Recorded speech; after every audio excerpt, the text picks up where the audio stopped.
Hi guys, कैसे हैं आप सभी। राधे राधे। सब बढ़िया। ये अर्थमेटिक प्रोग्रेशन का ये बहुत ही इम्पोर्टेंट क्वेश्चन है फॉर अपकमिंग बोर्ड एग्जामिनेशन।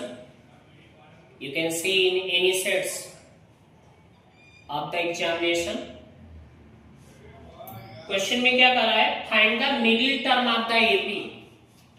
आपको एक सीक्वेंस सीरीज गिवन है एपी का, जिनमें आपको मिडिल टर्म फाइंड करना है। ठीक है, कि ये जो सीरीज गिवन है इसमें मिडिल टर्म कौन सा होगा। तो देखते हैं। Let a be the first term, let a be the first term and D be the common difference, and D be the common difference।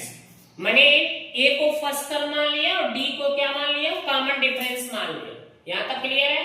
अब देखो बेटा, देयरफॉर nth टर्म का फार्मूला लगा दीजिए। an इक्वल टू क्या होता है, a plus n minus 1 into D. तो यहां पर क्या दिख रहा है, डॉट डॉट के बाद 37 मींस ये लास्ट टर्म है। यल बोलिए या an बोलिए, कितना है ये 37। an के प्लेस पे 37। ए क्या है, फर्स्ट टर्म। फर्स्ट टर्म इसमें क्या दिखाई पड़ रहा है 230 प्लस n की वैल्यू फाइंड करना है इनटू डी। डी कैसे पता चलता है, इसमें से इसको माइनस कर दो। 205 में से 213 को निकाल दीजिए, कितना आएगा -8 आएगा। यहां तक क्लियर है। अब देखो बेटा, देयरफॉर 37 इधर प्लस 213 इधर आया -213 इक्वल्स टू n -1 इंटू -8। ये प्लस में ये माइनस में सब्ट्रैक्ट होगा। 13 में 7 गया 6, 10 में से 3 गया 7 और यहां पर 1 आएगा 176। यहां तक क्लियर है, कोई दिक्कत तो नहीं बेटा, समझ में आ रहा है। आगे देखो, ये मल्टीप्लाई में -8 है, इधर आएगा डिवाइड में -8, किसके इक्वल n-1 है। माइनस से माइनस क्या हो गया, कैंसिल। 8 1 जा 8, 8 2 जा 16, 1 बचेगा 16 बनेगा, 18 2 जा 16। तो बेटा यहां से n की वैल्यू अगर हम निकालेंगे तो 22, इधर नेगेटिव 1 है, इधर आया पॉजिटिव 1, तो n की वैल्यू आ जाएगा 23। इतना समझ में आया। ये तो n की वैल्यू। आपसे क्वेश्चन में कह रहा है कि मिडिल टर्म निकाली। ये n इक्वल टू 23 है। ये कैसा नंबर है 23, ऑड नंबर है। देयरफॉर मिडिल टर्म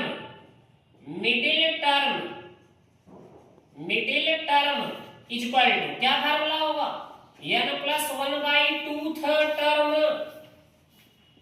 ये आ गया आपका। n की वैल्यू क्या है 23 प्लस 1/2 टर्म। यहां से अगर हम देखेंगे 23 प्लस 1 24/2 करेंगे तो बेटा 12th टर्म आएगा। तो मीन्स जो मिडिल टर्म होगा वो 12th टर्म होगा। अब आप क्या कर लीजिए, इस 12th टर्म की वैल्यू पता कर लीजिए, मिडिल वैल्यू क्या होगी, मिडिल टर्म की वैल्यू क्या होगी। Therefore 12th term that means a12 को हम लोग क्या राइट करते हैं, a प्लस 11d। मालूम है आपको भाई, हमें सेकंड टर्म चाहिए थी a2 को क्या लिखते हैं a plus 1d। Fifth term चाहिए तो क्या राइट करते हैं a प्लस 4d, मींस इससे एक कम। तो यहां पे क्या होगा, a की वैल्यू क्या है अपने पास 213 प्लस 11 इंटू डी की वैल्यू क्या है अपने पास -8। डी की वैल्यू -8 है बेटा। 213 प्लस माइनस 11 8 जा 88। 13 में से 8 निकाल दो 5 आ जाएगा, 10 में से 8 गया 2 आएगा और यहां पर ही। तो मींस 12th टर्म की वैल्यू क्या हो गया 125। मींस जो मिडिल टर्म है वो 12th टर्म आएगा, उस 12th टर्म की वैल्यू क्या आएगा 125।